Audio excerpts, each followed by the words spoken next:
नमस्कार, आदाब, सत श्री अकाल दोस्तों। मैं शुभम पांडे आज आप सबका आपके अपने चैनल डेफिनेट क्लासेस पे फिर से स्वागत करता हूं और ये उम्मीद करता हूं आप सब स्वस्थ होंगे, मस्त होंगे और व्यस्त होंगे।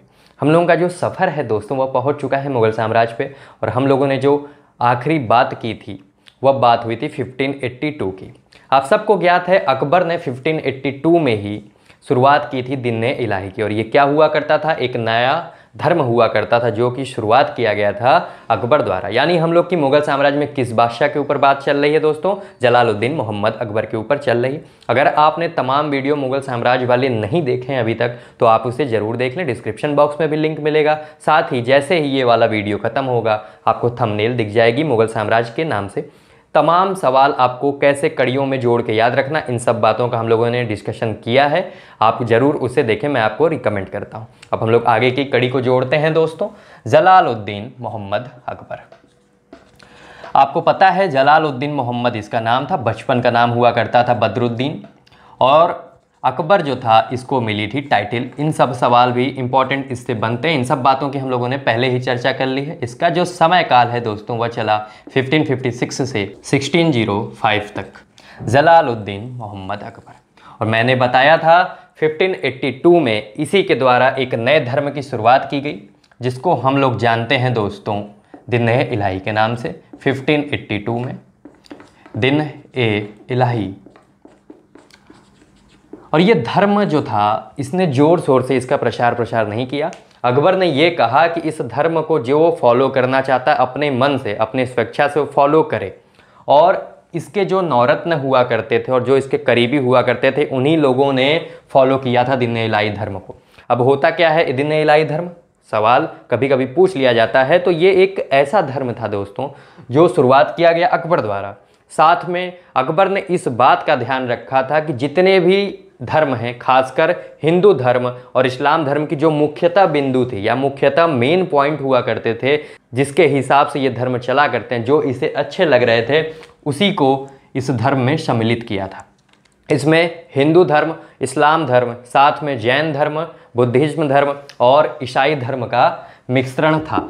ठीक है दोस्तों, दिन इलाही में इन पांचों धर्मों का क्या था? मिश्रण था। इस बात को याद रखना है। सवाल एक और बनता है इससे कि एकमात्र ऐसा हिंदू जो इस धर्म को फॉलो किया था, इस धर्म को माना था, वह था बिरबल।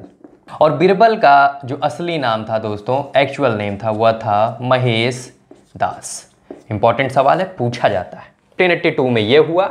1583 में ध्यान से देखिए दोस्तों, 1583 में इसके द्वारा चार मुख्यतः चीज़ें हुई थी। जलालुद्दीन मोहम्मद अकबर ने चार मुख्यतः चीज़ें की थी और चारों ही बड़े इंपॉर्टेंट है। कहीं ना कहीं आपको तमाम एग्जामों में देखने को मिलेंगे जहां इतिहास आता है। सबसे पहली चीज़ इसने स्टार्ट की इलाही संवत, यानी एक कैलेंडर हुआ करता था इलाही संवत। ये जो दिन इलाही चल रहा था इसी के नाम पे इलाही संवत की एक तरीके से इसने शुरुआत की थी। एक कैलेंडर भी इसने शुरुआत किया 1583 में। सबसे पहली चीज़ इसने की। फिर दूसरी चीज़ जो की दोस्तों, इसी ने इलाही क्वाइंस, इलाही सिक्कों की भी शुरुआत की। और तीसरी चीज़ जो हुई दोस्तों वह हुई इलाही गज।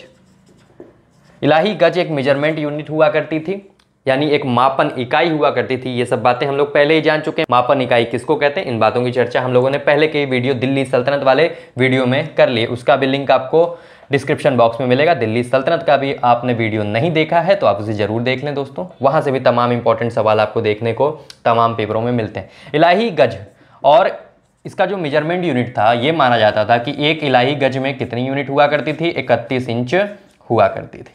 यानी अगर एक इलाही गज की बात की जा रही है तो आप बोलेंगे कितना इंच हुआ करता था? वह 31 इंच हुआ करता था।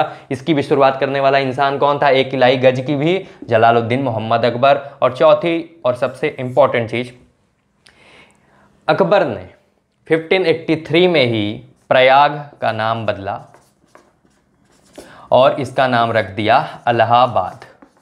इंपॉर्टेंट सवाल है, उत्तर प्रदेश की हर एग्जामों में ये सवाल देखने को मिल जाता है दोस्तों। प्रयाग का नाम बदला गया अकबर द्वारा और नाम रख दिया गया इलाहाबाद।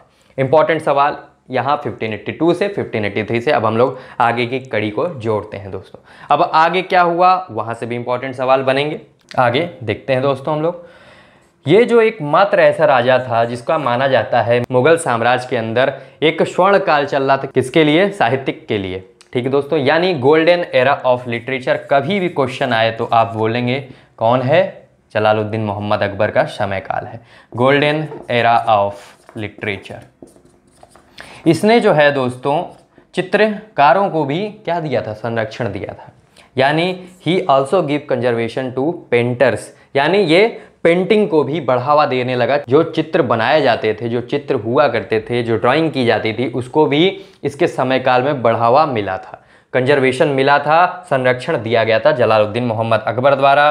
तो याद रखना है आपको, he also give conservation to painters. और जैसे ही पेंटर्स की बात आती है दोस्तों, तो सबसे इंपॉर्टेंट सवाल यही आता है कि इसके मुख्यतः 2 पेंटर कौन थे? तो आप नाम लेंगे, पूछा जाता है ये सवाल, इंपॉर्टेंट है, नोट रखिएगा।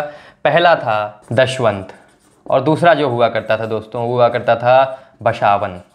इंपॉर्टेंट है। यानी जलालुद्दीन मोहम्मद अकबर ने चित्रकारों को भी क्या दिया? संरक्षण दिया। और जो मुख्य 2 चित्रकार हुआ करते थे इसके समय काल के, वह हुआ करते थे दशवंत और बशावन। इंपॉर्टेंट सवाल है, याद रखना है दोस्तों। इसने एक और काम किया था इसी क्रम में।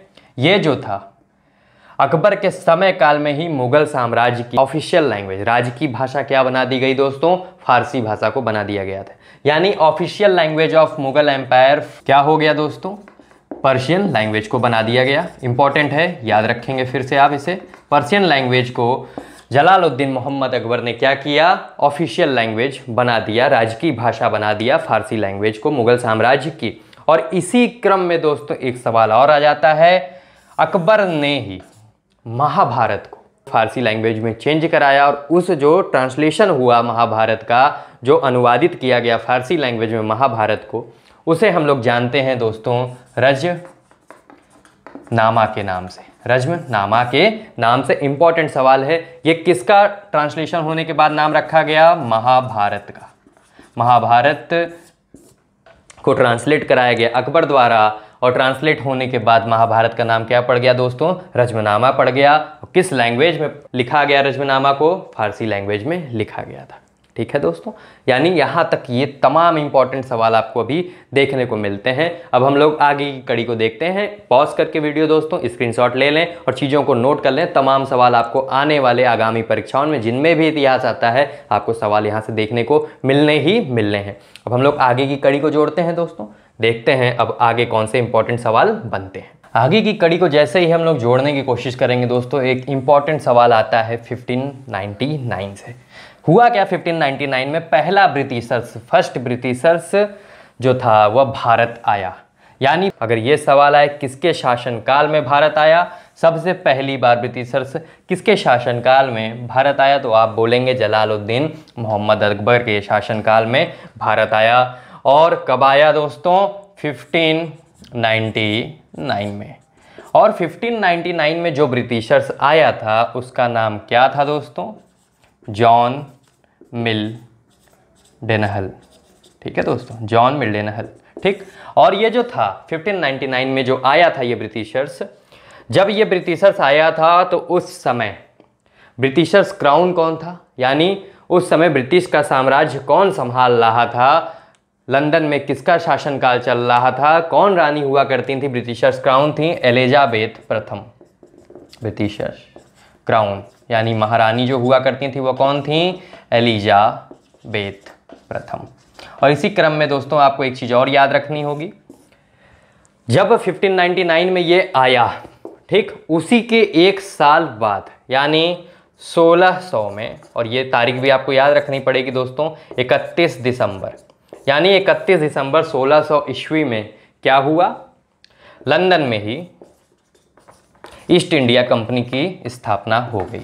यानी ईस्ट इंडिया कंपनी, अगर ये सवाल आता है कभी भी कि ईस्ट इंडिया कंपनी जब स्थापना हुई थी, स्थापित की गई थी, स्टैब्लिश्ड की गई थी, तो उस समय भारत में, हिंदुस्तान में किसका साम्राज्य चल रहा था? आप बोलेंगे मुगल साम्राज्य चल रहा था। और कौन शासक था? तो आप बोलेंगे जलालुद्दीन मोहम्मद अकबर था। East India company. ठीक है दोस्तों, ईस्ट इंडिया कंपनी। यहाँ तक इंपॉर्टेंट चीज़। अब एक चीज़ आपको यहाँ इसी क्रम में और याद रखनी है, सवाल ये आए अगर कभी कि जलालुद्दीन मोहम्मद अकबर के शासन काल जब चल रहा था तो उसके साम्राज्य में यानी उसके दरबार में आने वाला पहला अंग्रेज कौन था, पहला ब्रिटिशर्स कौन था, तो आप जवाब देंगे दोस्तों रैल्फ फिंच। यानी रैल्फ फिंच जो था ये सबसे पहली बार आया कहाँ, जलालुद्दीन मोहम्मद अकबर के दरबार में। ये जो आया था ये दरबार में नहीं आया था, ये हिंदुस्तान के अंदर आया था, भारत में आया था, जिस समय मुगल साम्राज्य चल रहा था और राजा कौन हुआ करता था, जलालुद्दीन मोहम्मद अकबर।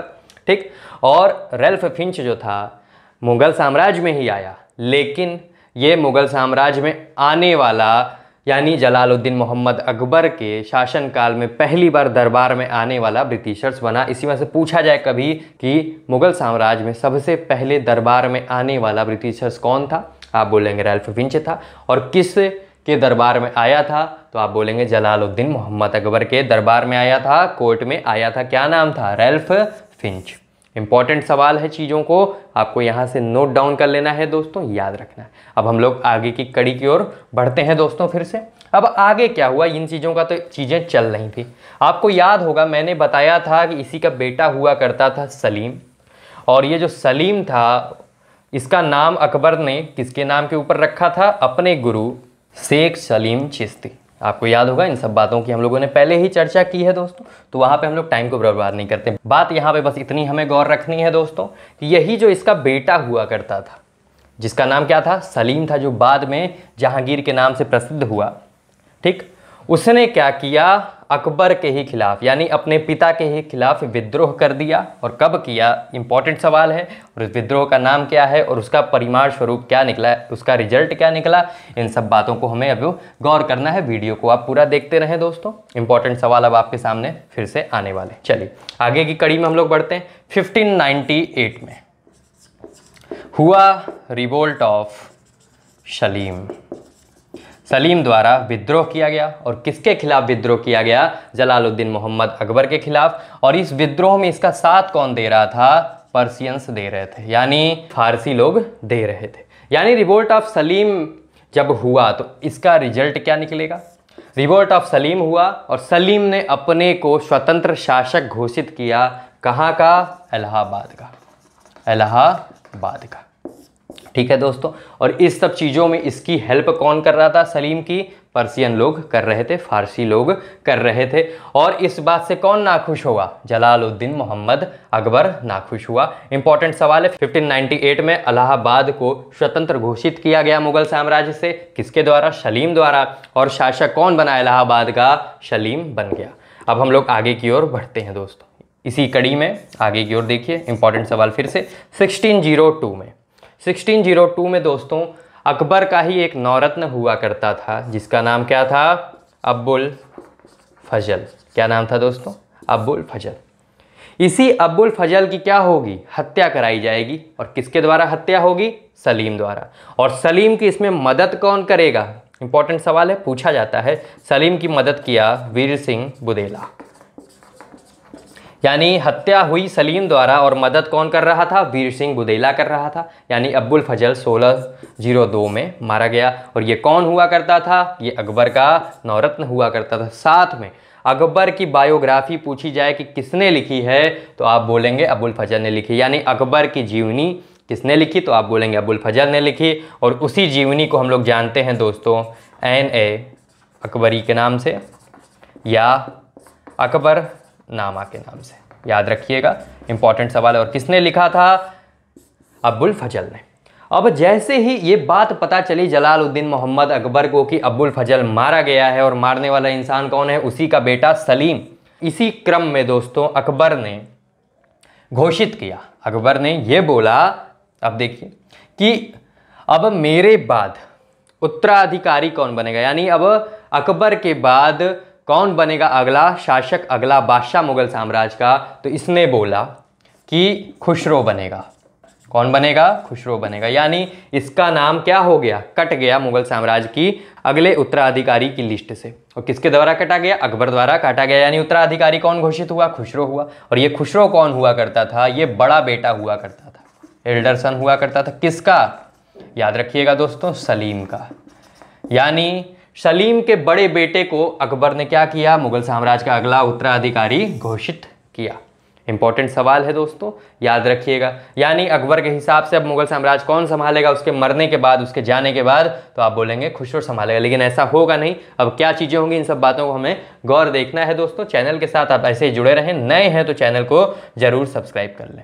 इतनी चीज़ों को आपको याद रखना है। इसी कड़ी में दोस्तों अब हम लोग उस घड़ी पे आ गए हैं दोस्तों जब अंत होगा अकबर का। 1605 के समय काल पे हम लोग पहुंच चुके हैं। 1605 में ही अकबर की मृत्यु होगी, और किसके कारण होगी, एक बीमारी के ग्रस्त होने के कारण, यानी डिसेंट्री हो जाएगा, इसको अतिसार हो जाएगा, एक पेट की बीमारी होती है, आप सबको इस बात की जानकारी होगी। और जैसे ही इसके मरने की बात आएगी तो सबसे बड़ा सवाल आएगा कि इसका मकबरा कहाँ है, तो आप बोलेंगे सिकंदरा आगरा में है। टॉम्ब ऑफ अकबर कहाँ पे है दोस्तों, सिकंदरा आगरा में। इंपॉर्टेंट है, याद रखेंगे दोस्तों, ठीक है। यानी इसका समय काल का अंत हुआ 1556 से 1605 तक। मुगल साम्राज्य पे कौन शासक बनकर रूल किया, कौन बादशाह रहा, तो आप बोलेंगे जलालुद्दीन मोहम्मद अकबर था। आज हम लोग जलालुद्दीन मोहम्मद अकबर की पूरी बात को कंप्लीट कर चुके हैं दोस्तों। अभी हम लोग इसके नवरत्नों के बारे में देखने वाले हैं, ठीक।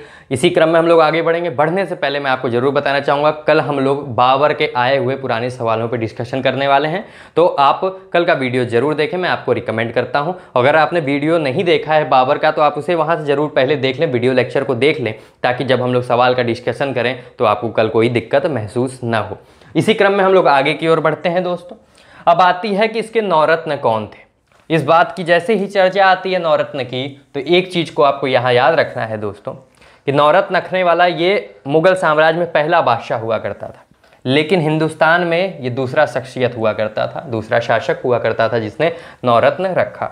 जो सबसे पहला था वह कहलाता है चंद्रगुप्त द्वितीय के नाम से। यानी चंद्रगुप्त द्वितीय, जब हम लोग गुप्ता पीरियड पढ़ेंगे एंशियंट इंडिया में दोस्तों, तो आप देखेंगे कि चंद्रगुप्त द्वितीय द्वारा सबसे पहली बार नवरत्नों का गठन किया गया था, नवरत्न रखा गए थे, ठीक है। इन चीज़ों को आपको याद रखना है। ये पहला मुगल बादशाह तो है, लेकिन ये पहला शासक नहीं था जिसने क्या किया, नवरत्नों का गठन किया था। और जैसे ही नवरत्नों की बात आती है, अब इसके नवरत्नों के ऊपर भी सवाल बनता है कि कौन थे इसके नवरत्न। सवाल आ जाएगा ऑप्शन में, 4 का नाम दिया रहेगा, कोई एक ऐसा शख्सियत का नाम रहेगा जो इसके नवरत्नों में शामिल नहीं था, आपको उसको बाहर निकालना होता है, उसी पे आपको टिक लगाना होता है, ठीक। इस तरह के इसके ऊपर सवाल बनते हैं। और कभी कभी ये जो नवरत्न हैं इनके ओरिजिनल नेम, एक्चुअल नेम भी पूछ लिए जाते हैं, तो आपको गौर करना है दोस्तों। सबसे पहला नवरत्न था इसका राजा बिरबल, और इस बिरबल का जो नाम है एक्चुअल वह है दोस्तों महेश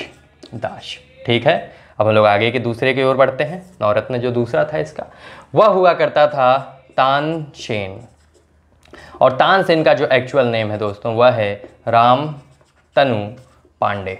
क्या नाम है दोस्तों, रामतनु पांडे, ठीक। अब हम लोग तीसरे की ओर बढ़ते हैं। जो तीसरा नवरत्न है दोस्तों वह है मानसिंह, और आप सबको ज्ञात है मानसिंह कौन था। मानसिंह ने ही महाराणा प्रताप को क्या किया था, पराजित किया था। और कब किया था, हल्दी घाटी के युद्ध में, हम लोगों ने पहले ही चर्चा कर ली है। और इसी मानसिंह को एक और नाम से जाना जाता है दोस्तों, मीर बख्शी।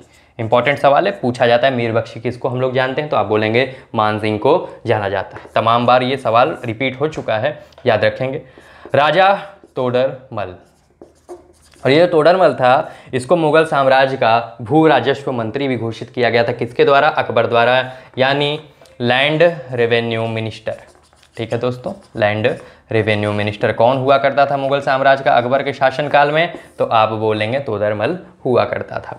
अब हम लोग पांचवें की ओर बढ़ते हैं। पांचवा नवरत्नों में से पांचवा नवरत्न कौन था दोस्तों, पांचवा था अब्बुल फजल। और अभी हम लोगों ने बात की अब्बुल फजल ने ही क्या किया था, अकबर नामा जो अकबर की जीवनी हुआ करती, बायोग्राफी हुआ करती, लिखी थी। छठे की ओर बढ़ते हैं। छठा हुआ करता है अब्दुल रहीम खाने खाना। और याद है आपको अब्दुल रहीम खाने खाना की हम लोगों ने पहले ही चर्चा की है। ये वही शख्सियत है जो बैरम खान का बेटा हुआ करता था। और अब्दुल रहीम खाने खाना ने ही बाबरनामा यानी बाबर की जो ऑटोबायोग्राफी हुआ करती थी, जो कि तुर्क लैंग्वेज में हुआ करती थी, उसे फारसी लैंग्वेज में कन्वर्ट किया था, ट्रांसलेट किया था। अब्दुल रहीम खाने खाना द्वारा ये काम हुआ था। अब हम लोग बाकी कितने बचे हैं, 3 बचे हैं। अब हम लोग 7वें की ओर बढ़ते हैं दोस्तों। 7वां हुआ फैजी। 8वां हुआ दोस्तों, 8वां नवरत्न जो था वह हुआ करता था मुल्ला दो प्याजा, मुल्ला दो प्याजा। और जो 9वां नवरत्न हुआ करता था अकबर का, वह हुआ करता था दोस्तों फ़कीर अज़ुद्दीन, फ़कीर अज़ुद्दीन।